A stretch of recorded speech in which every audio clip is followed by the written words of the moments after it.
প্রিয় দর্শক, আমাদের পররাষ্ট্র প্রতিমন্ত্রী মিস্টার হুমায়ুন কবির তার দ্বৈত নাগরিকত্ব নিয়ে একটা প্রশ্ন উঠেছে এবং এই প্রশ্নটা এখন আমার তো মনে হয় একটু লেজে গোবরে পরিস্থিতিতে পড়ে গেছে।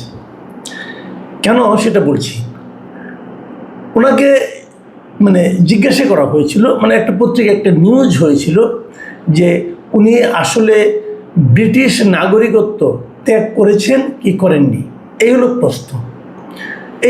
এরকম একটা নিউজও হয়েছিল 23শে আগস্ট দৈনিক প্রথম আলোতে, এবং তার ঠিক দুদিন আগেই উনি আগে ছিলেন সরকারের পররাষ্ট্র বিষয়ক উপদেষ্টা, তারপর ওনাকে পররাষ্ট্র প্রতিমন্ত্রী হিসেবে নিয়োগ দেওয়া হয় এবং আমাদের যে রাষ্ট্রপতি মির্জা ফখরুল ইসলাম আলমগীর উনি দায়িত্ব নেওয়ার পরই প্রথম যে কয়জন মন্ত্রীকে মন্ত্রী এবং প্রতিমন্ত্রী শপথ পান তার মধ্যে হুমায়ুন কবির সাহেব একজন। তো উনি পররাষ্ট্র প্রতিমন্ত্রী হয়েছেন, আগে কিন্তু পররাষ্ট্র উপদেষ্টা ছিলেন, উপদেষ্টা থেকে এখন পররাষ্ট্র প্রতিমন্ত্রী হলেন। ওনার প্রমোশন কি ডিমোশন সে আলোচনায় যাচ্ছি না। আলোচনাটা হলো যে যখন একজন উপদেষ্টা যে কেউ হতে পারে, কিন্তু প্রতিমন্ত্রী কিন্তু সবাই হতে পারে না। মন্ত্রী অথবা প্রতিমন্ত্রী হতে গেলে সংবিধানের কিছু নিয়মকানুন আপনাকে মানতে হবে, এমপি হতে গেলেও মানতে হবে। আচ্ছা, সে আলোচনায় আসছি। তখন প্রথম আলো এই নিউজটা করেছে গত 23শে আগস্ট। এই নিউজটার শিরোনাম ছিল পররাষ্ট্র প্রতিমন্ত্রী কি ব্রিটিশ নাগরিকত্ব ত্যাগ করেছেন। এই হলো প্রথম আলোর রিপোর্ট, এবং সেখানে রিপোর্ট আমি পড়েছি।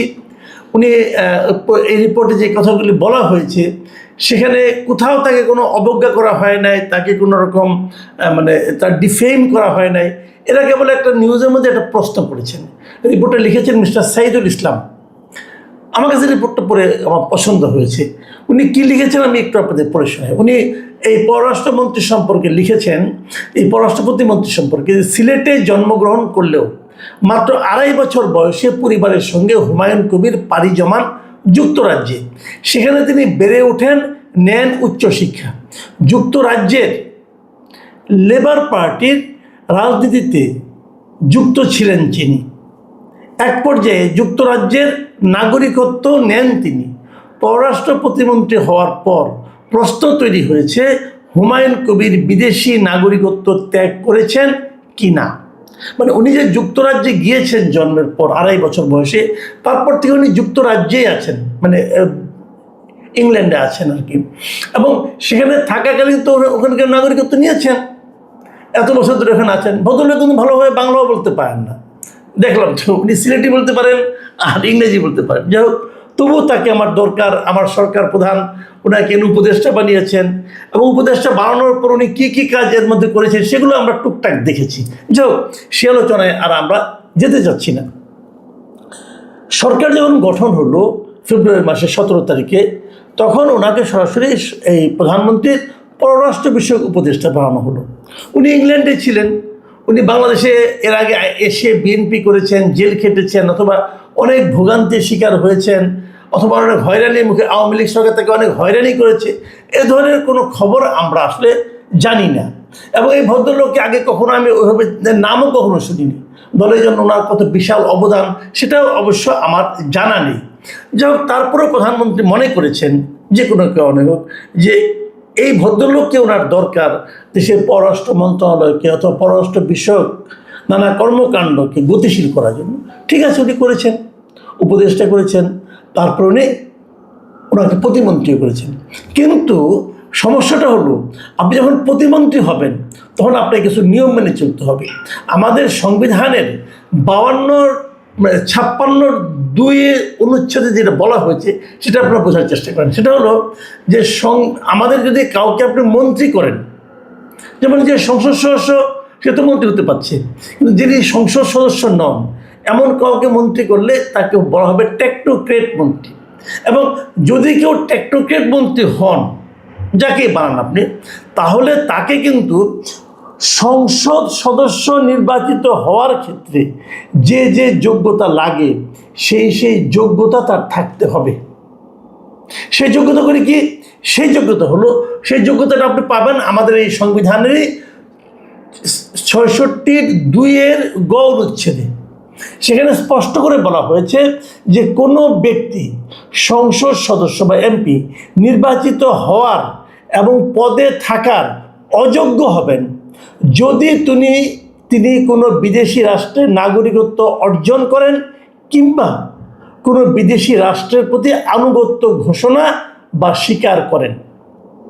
মানে উনি যদি কোনো বিদেশি রাষ্ট্রের আনুগত্য ঘোষণা করেন বা স্বীকার করেন কিংবা ওই দেশের নাগরিকত্ব গ্রহণ করেন তাহলে উনি এমপি হতে পারবেন না, মানে এমপি ইলেকশনই করতে পারবেন না। তাহলে যে লোক এমপি ইলেকশন করতে না পারবেন, আমাদের এই সংবিধানে বলা হয়েছে 56(2) অনুচ্ছেদে যে তিনি মন্ত্রীও হতে পারবেন না, টেকনোক্র্যাট মন্ত্রীও হতে পারবেন না। তাহলে প্রশ্নটা দাঁড়াচ্ছে হুমায়ুন কবির সাহেব বিদেশের অন্য কোনো দেশে, বাংলাদেশের বাইরে অন্য কোনো দেশের নাগরিকত্ব গ্রহণ করেছেন কিনা এবং অথবা ওই দেশের প্রতি কোনো ধরনের আনুগত্য ঘোষণা বা স্বীকার করেছেন কিনা। সিম্পল কোশ্চেন, কিন্তু এই প্রশ্নটাই প্রথম আলো করেছেন।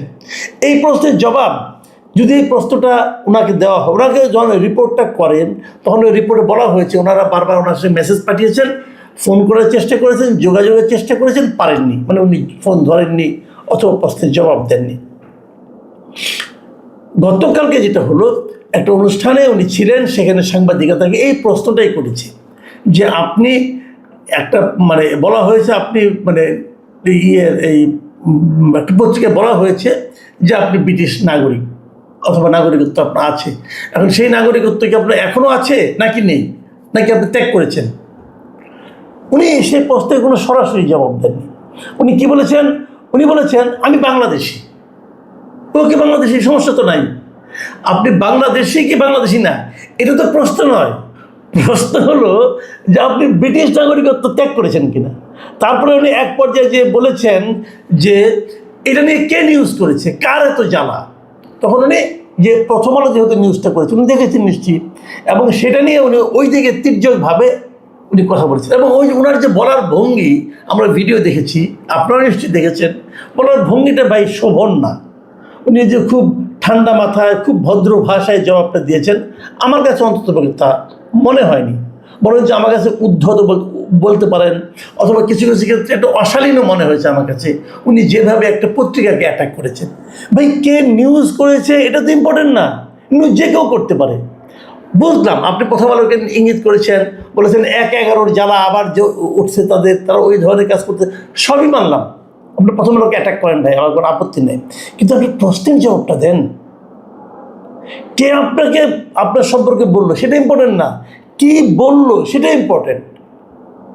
আপনি যদি একটা এমন কিছু কাজ করেন যেটা নাকি আমাদের সংবিধান বিরোধী, যেটা নাকি আমাদের আইন বিরোধী, যদি তেমন কোনো কাজ আপনি করেন, সেই কথাটা যে কেউ বলুক, ধরা যাক একজন ইবলিশ বলেছে, ধরলাম, তবু আপনাকে তো জবাবটা দিতে হবে ভাই। আপনি কেউ করলেন, জবাব দিলেন না, না দিয়ে উল্টা আক্রমণ করলেন এবং কেমন যেন করলেন। আপনার এই যে মুভমেন্টগুলো, মানে আমার কাছে মনে হলো না যে একজন প্রতিমন্ত্রী অথবা বিশেষ করে একজন পররাষ্ট্র প্রতিমন্ত্রী, ডিপ্লোম্যাট, যিনি নাকি বিদেশের সঙ্গে হ্যান্ডেল করবেন, এইভাবে আচরণ করতে পারে। আমার কাছে খুবই ছেলে মানুষের আচরণ মনে হয়েছে। যা হতে পারে, হয়তো উনি এটাকেই তার টাইপ বলে বর্ণনা করতে চাচ্ছেন, আমার কোনো আপত্তি নেই, কিন্তু আপনি জবাবটা কোথায়? উনি জবাব দিলেন না। এরপরে দেখলাম অনেককে নানাভাবে ইনিয়ে বিনিয়ে, সরকার আইনমন্ত্রীকেও দেখলাম নানাভাবে ইনিয়ে বিনিয়ে উনি বলার চেষ্টা করেছেন যে উনি আইন মেনেই শপথ নিয়েছেন, হ্যান নিয়েছেন, তেন নিয়েছেন। ভাই এত কথা তো শুনতে চাই না। আইনমন্ত্রীকে জিজ্ঞেস করো, ভাই আপনি এত আলাপের দরকার নেই তো, স্ট্রেট বলেন যে উনি ব্রিটিশ নাগরিক নয়, সমস্যা এটুকু বললেই তো হয়ে যায়। এত সিম্পল এক শব্দের উত্তর যে আমি ব্রিটিশ নাগরিক না, হয়ে গেল। কিন্তু এরকম মুসলামুচি করছেন কেন? মুসলামুচি সবাই করছেন কেন? এই জায়গাটাতেই আমার আপত্তি। আপনারা জানেন প্রিয় দর্শক, আমি শুরু থেকেই, অনেকদিন আগের থেকেই একটা বিষয় নিয়ে আমি বারবার আমি বলে আসছি, সেটা হলো যাদের দ্বৈত নাগরিকত্ব আছে, ডুয়েল সিটিজেনশিপ আছে, অথবা যাদের বিদেশে দিনের পর দিন অবস্থানের সুযোগ আছে, তাদেরকে দয়া করে আল্লাহ আস্তে তাদেরকে দেশের কোনো গুরুত্বপূর্ণ নীতি নির্ধারণী পদে বসিয়ে না। এটা আমি বারবার বলি, কেন বলছি সেটাও বলি। আমি এটা অন্তর্বর্তীকালীন সরকারের সময় বলেছি, আমি এমনকি ডক্টর ইউনূসের দ্বৈত নাগরিকত্ব নিয়ে প্রশ্ন তুলেছি। আমি বলেছি এই যে আলী রিয়াজ, মনির হায়দার, এদেরকে আপনি নিয়ে আসছেন, এরা তো কেউ দেশে থাকবে না, কেউ থাকে নাই। কিন্তু একটা বিদেশি নাগরিককে দেওয়া হয়েছিল আমার দেশের সংবিধান রচনা করার জন্য। আছে ওই লোক এখন এই দেশে থাকে। এরা তো ভাই অতিথি পাখি। আমরা মাঝে মাঝে বলি না যে অতিথি পাখি আসে, আমাদের এখানে খায় দায়, মোটা তাজা হয়, তারপরে একসময় ফুরুত করে উড়ে চলে যায়। এবং এটা সমস্যাটা কোথায় সেটাও বলি। সমস্যাটা কিন্তু আমরা দেখেছি, আমরা আওয়ামী লীগ আমলে দেখেছি। এখন আওয়ামী লীগের অনেক মন্ত্রীরা কিন্তু এখন বিদেশ চলে গেছে। তারা কেউ কি না খেয়ে আছে? কেউ না খেয়ে নাই। তারা এই দেশ থেকে টাকা পয়সা লুটপাট করে বাইরে করছে, পাঠাই দিয়েছে, এখন চলে গেছে। এই যে হাসান মাহমুদ, আপনার বেলজিয়ামের নাগরিক, সে এখন ওখানে থাকে মহানন্দে। তারা সবাই বিদেশে থাকতে পারছে। কেন থাকতে পারছে? ওদের থাকার বৈধতা আছে বলে থাকতে পারছে।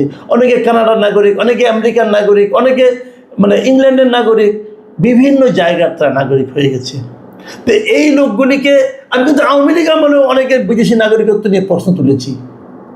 কিন্তু এটা হচ্ছে এখানে, এটা যেন খুব সহজ ব্যাপার। এবং একটা কথা বলে না গ্রামে যে মানুষ ঠেকে শিখে, কিন্তু আমার মনে হয় কেন জানেন, আমরা বোধহয় ঠেকেও শিখি না। আমরা এই যে দেখলাম যে চোর গেলে বুদ্ধি বাড়ে বলে না, আমাদের চোর গেছে কিন্তু বুদ্ধি বাড় নাই, আমরা সেই কাজ আবারও করছি। কেন আমরা দেব দায়িত্ব? আমাদের আরেকজন আছে যে বিডার যিনি চেয়ারম্যান, উনি আবার দেখি প্রতিদিন 2 দিন পর প্রমোশন পান, উনিও প্রতিমন্ত্রীর মর্যাদায় আছেন, আশিক চৌধুরী সাহেব, উনিও কিন্তু ব্রিটিশ নাগরিক। তো আমার দেশে বৈদেশিক বিনিয়োগের আমদানির জন্য আমাকে ব্রিটিশ নাগরিকের উপর নির্ভর করতে হবে কেন? কেন করতে হবে? আমার দেশে আর লোক নাই। আর উনি আসার ফলে উনি তো সেই তত্ত্বাবধায়ক অন্তর্বর্তীকালীন সরকারের সময় থেকে সে এই দায়িত্ব নিয়েছে, বিনিয়োগ আনতে পেরেছে। ভাই, বিনিয়োগ আনার সঙ্গে আপনি কোন দেশের নাগরিক এটা নির্ভর করে না, নির্ভর করে দেশপ্রেম। দেশপ্রেম আপনাকে সন্দেহের মুখে, আপনার দেশপ্রেম সন্দেহের মুখে, এটা প্রমাণের জন্য অত কিছু দরকার নাই। যেই দিন আপনি অন্য একটা রাষ্ট্রের আনুগত্য স্বীকার করলেন, যেই দিন আপনি ওই দেশের নাগরিকত্ব গ্রহণ করলেন, সেই মুহূর্তে প্রমাণিত হয়েছে যে আপনার দেশপ্রেম অন্যদের চেয়ে কম অথবা সন্দেহযুক্ত। হ্যাঁ, অনেকে আছে দেশ থেকে রাজনৈতিক কারণে চলে গেছেন, মার খেয়ে চলে গেছেন, জীবন বাঁচাতে চলে গেছেন। তারা তো ওখানে যে রাজনৈতিক আশ্রয় নিয়েছেন। আপনার রাজনৈতিক আশ্রয় তো নিতে পারতেন, আপনার রাজনৈতিক আশ্রয় থাকতেন। আপনি নাগরিকত্ব নিচ্ছেন যখন, তার মানে কি আপনি ওই দেশটাকে ভালোবাসছেন। আপনি আপনার দরিদ্র, দেখতে কুৎসিত সেই মাকে ত্যাগ করে কোনো একজন সুন্দরী মহিলাকে এখন মা ডাকা শুরু করেছেন, ধনাঢ্য সুন্দরী মহিলাকে মা ডাকা শুরু করেছেন। আপনি খুব চালুমাল, কোনো সন্দেহ নাই। কিন্তু আমার আপনাকে দরকার নাই রে ভাই, দরকার নাই। এই জায়গাটায় শক্ত হতে হবে। পৃথিবীর অনেক দেশ আছে, আমি কিন্তু যারা দ্বৈত নাগরিক তাদেরকে কিন্তু আমি অবহেলা করছি না, তাদের ব্যাপারে আমার কিন্তু কোনো আপত্তি নাই। ভাই, আমার নিজের 2 ভাই আছে আমেরিকার নাগরিক, কাজে আমি ওটা আপত্তি করছি না। আমার 2 ভাইকে কি আমি খারাপ বলি নাকি? খারাপ বলি না। তারা এই দেশের জন্য কি তারা কোনো কন্ট্রিবিউশন করতে পারবে না? পারবে, কন্ট্রিবিউট করবে, তাদের কন্ট্রিবিউশন থাকবে। অনেক লোক আমার দেশে বিদেশ থেকে টাকা পাঠাচ্ছে, তাদের অর্থ দিয়ে কিন্তু আমরা চলছি, এটাতে আমার কোনো আপত্তি নাই। কিন্তু আমার প্রশ্ন হলো, ওই রকম লোককে দেশের গুরুত্বপূর্ণ নীতি নির্ধারণী পদে বসানো যাবে না। ওনারা আসবেন, ব্যবসা বাণিজ্য করবেন, এখানে ইনভেস্ট করবেন, আমার কোনোটাতেই কোনো আপত্তি নাই। ওনাকে আমরা পুরস্কৃত করব, কোনো সমস্যা নাই। কিন্তু ওনাকে মন্ত্রী এমপি বানানো যাবে না। উনি হয়তো ভালো, কিন্তু এই সুযোগে অন্যরা যে সুযোগ নিচ্ছে, কিছু ধান্দাবাদ লোক যে সুযোগ দিচ্ছে, এটা থামানোর জন্য এটা প্রয়োজন। তো আমার পররাষ্ট্র প্রতিমন্ত্রী উনি তো জবাব দেন না, উনি মুসলামসি করেন। এত তেনা পেঁচানোর তো দরকার নাই ভাই। আপনি স্টেট হয়তো বলে দেন যে আমি ব্রিটিশ নাগরিকত্ব ত্যাগ করেছি, হয়ে গেল, হয়ে গেল। আর বলতে গেলে সত্য মিথ্যা বের করা কিন্তু জটিল কিছু না, কাজেই উনি বলতে পারছেন না। এটা নিয়ে সমস্যা। আমি সরকার প্রধানকে বলবো, আপনি যদি ওনাকে ভালোবাসেন, ওনার মতামত দিতে চান, তাহলে উপদেষ্টাই রাখতেন। অথবা যদি উনি আসলেই ত্যাগ করে থাকেন, নিশ্চয়ই আপনাকে বলেছেন, তাহলে ওনাকে বলেন যে উনি যে ব্রিটিশ নাগরিকত্ব ত্যাগ করেছেন সেই প্রমাণপত্রটা জাতির সামনে তুলে ধরুক। কিন্তু মনে রাখতে হবে, সেই ত্যাগ করার কাগজ কিন্তু 21 তারিখের আগে হতে হবে, কারণ উনি 21 তারিখে শপথ নিয়েছেন। এখন ত্যাগ করলে হবে না, আগে ত্যাগ করেছেন কিনা পারলে ব্যাকডেটে দেখান। তো ব্রিটিশের আইনে ব্যাকডেটে দেখানো কতটা সহজ হবে আমি বলতে পারবো না। প্রিয় দর্শক, আমরা আশা করব এই বিতর্কের অবসান অথবা নিরসন খুব শিগগিরই হবে। এখন এ পর্যন্তই। আল্লাহ হাফেজ।